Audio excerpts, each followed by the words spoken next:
एक बेहतर शेफ बनने के लिए पहले तो कॉलेज में जब आते हैं वो उसी आना चाहिए कि हर आदमी में कोई ना कोई स्ट्रेंथ होती है, कोई ना कोई इंटरेस्ट होता है। अगर वो इंटरेस्ट थोड़ा सा भी आपके अंदर है खाना बनाने का या क्रिएटिव का भी है तो फिर आप कॉलेज को ज़रूर ज्वाइन करिए। कॉलेज आपको बहुत चीज़ें जो है वो सिखाएगा, कुछ इंट्रोडक्शन देखेगा, तुमको बड़ी चीज़ों के अवेयरनेस होगा, टर्मिनोलॉजी को समझ आएगी, कुछ ऐसी बेसिक चीज़ें आपको समझ आएंगी। उसके बाद फिर अब ये मत समझिए कि आप में पैशन है, फिर आपको पैशन क्रिएट करना है। आप जितना पैशन क्रिएट करते जाएंगे उतना आपका दिल करेगा ज़्यादा उसको स्टडी करने का और डेप्थ पे जाने का। उसके अंदर फिर आप अपनी डेवलपमेंट के ऊपर ज़्यादा टाइम लगाएंगे। तो जितना आप ये कॉन्टीन्यूस आपकी जो लगातार ये प्रैक्टिस चलती रहेगी तो आप जो देखेंगे कि आप अच्छे से अच्छा शेफ बनते जाएंगे। तो और ये जो जर्नी है ये कोई डेस्टिनेशन नहीं है, ये स्टॉप नहीं होती है। मैं आज भी मुझे 50 साल से ऊपर हो गए हैं काम करते हुए, उम्र नहीं काम करते हुए 50 साल से ऊपर हो गए, लेकिन अभी मुझे लगता है कि मैं जो अंदरूनी जो है इंटरनली मैं अभी भी अप्रेंटिस ही हूँ। मेरे को बड़ा कुछ सीखना है। कभी भी हम जिस तरह बैठे, अभी आपके प्रेसिडेंट साहब की बात हो रही थी तो बड़ा कुछ उनसे सीखने को मिला। तो वो सब चीज़ें हमें सीखनी है और इसके अंदर वो सीखना ही नहीं, पहले तो सीखना है फिर उसकी प्रैक्टिस करनी है। सर आपको 50 साल से ज़्यादा इस इंडस्ट्री में काम करते हो, हज़ारों साल से हमारे यहाँ खाना बनाने की अलग अलग शैलियाँ परंपराएँ चल रही हैं और हर रोज़ कुछ नया बन रहा है। इन दोनों के बीच कैसे तालमेल है? नहीं, देखो खाना जब से बनना शुरू हुआ है स्टोन एज से लेकर और 2024 तक ये इवॉल्व होता रहा है। इसके अंदर चेंज जो है आता रहा है हमेशा, टाइम के साथ, टेक्नोलॉजी के साथ। जैसी भी थी पुरानी हमेशा आता रहा है, अब भी आ रहा है। पर फिर भी हम लोग कहते हैं ट्रेडिशनल फूड, फिर भी हम कहते हैं कि अपना जो पुराने रिचुअल्स हैं, जो पुरानी जो साइंस है उसके ऊपर खाना पहले सारे खाना था। अब जरूर पिछले 30-40 साल से कुछ इंटरनेशनल इन्फ्लुएंस होने के कारण कुछ चेंजेस आए हैं, लेकिन खाने के ऊपर जो एवोल्यूशन होता है, जहाँ उसके अंदर जो बेहतरी आती है, मतलब चेंज आता है, वो हमेशा जो हमारा बेस है उसके ऊपर ही होता है, उसको चेंज करके नहीं होता है। अगर आप उसको चेंज करते हैं तो वो चीज़ फैशनेबल हो जाती है, टेम्परेरी हो जाती है। तो वो चीज़ जो इवॉल्व होती है, स्टे करती है, उससे फॉर एग्जांपल मैं उसके दे सकता हूँ कि आप अभी हम चाय जो है, क्योंकि ये एग्जांपल मुझे लगती है कि बड़ी सूटेबल है, लेटेस्ट है ये चाय जो है 200-250 साल पहले इंडिया में आई है। इंडिया में थी नहीं कभी भी, अंग्रेजों के साथ इंडिया पत्ता ही नहीं था। इंडिया चाइना से आया, अंग्रेज लेके आए। लेकिन हमारी जो ट्रेडिशनल साइंस है, जो ट्रेडिशनल गैस्ट्रोनॉमी साइंस है, जो आयुर्वेदा पे बेस्ड है, उसके अंदर जो इंग्रेडिएंट को समझने की है कि इसको समझना है, पहले इसको प्रैक्टिस में लाने के लिए तो हमको 100 साल लगे मसाला चाय बनाने में। लेकिन आज हमने जो मसाला चाय बनाई, जिसको समझ आई हमको, और वो जो है इतनी ट्रू साइंस है, विद जनरेशन प्रैक्टिस करके उसको समझ के। और ये आज की साइंस भी कहती है कि जब हम इलायची डालते हैं चाय में, हमारे रीजनल मसाला चाय के फॉर्मूलाज हैं, लेकिन इलायची सब में कॉमन है। और टुडे साइंस ने ये प्रूव कर दिया है कि चाय में इलायची डालने से कैफीन को मिटिगेट कर देते हैं। तो ये हमारी साइंस है, ये हमारा ट्रेडिशनल है। तो अपने मसाला चाय भारत की देन है, 100% है।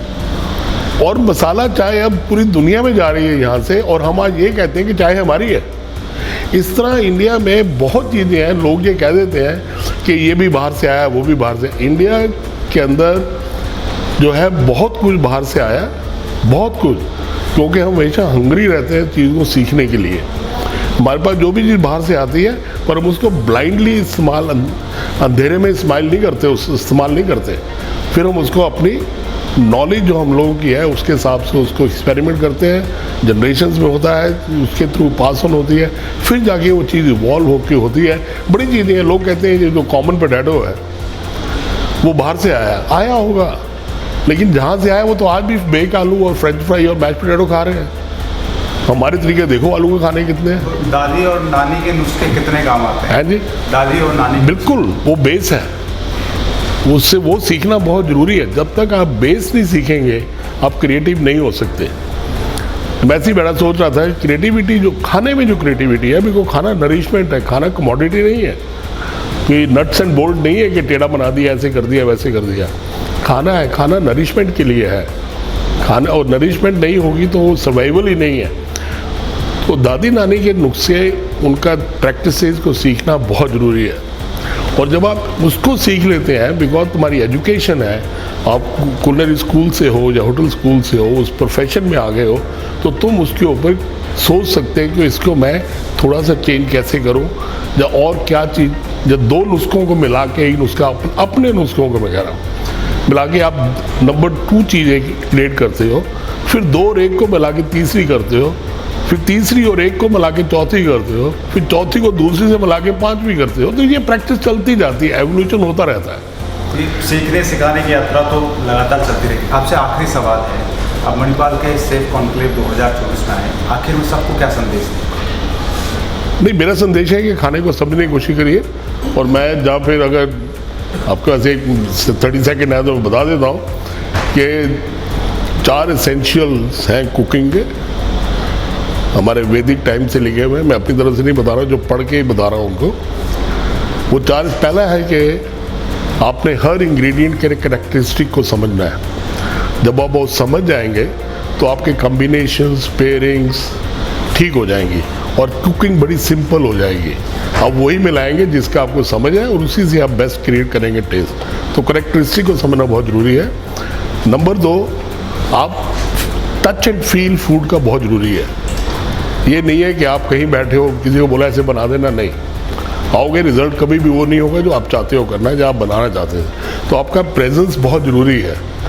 हम सारा टाइम नहीं, क्या 10 मिनट, बट आपका टच एंड फील बहुत ज़रूरी है।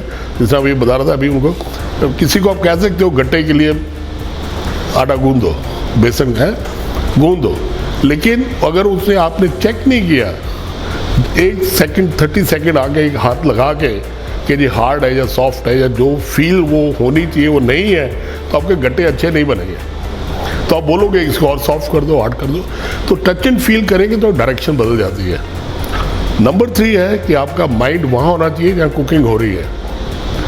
बहुत हाई लेवल ऑफ मेडिटेशन है ये, कॉन्सेंट्रेशन है। और नंबर 4 है कि तुम्हारे माइंड में पॉजिटिव थॉट्स होने चाहिए जब आप कुकिंग करते हैं। अगर आप कोई थॉट अच्छा नहीं ले सकते तो कम से राम राम ही करो, कुछ भी करो, भगवान का नाम लो माइंड में, पर पॉजिटिव थॉट्स होने चाहिए, सो दैट कि वो जो फूड जो बने वो दूसरे के लिए भी बना है, उसको गुडनेस दे, उसको नरिशमेंट दे। तो हर बच्चे को, हर कुक को जिससे आना है इस लाइन में, ये 4 फंडामेंटल्स बेसिक समझने बहुत ज़रूरी है। फिर उनको प्रैक्टिस करिए जितना कर सकते हैं आप। तो आप देखेंगे कि आपके खाने में और किसी और के खाने में फ़र्क आ जाएगा। तो बड़ा कुछ है। शुक्रिया। ओके जी, नमस्कार।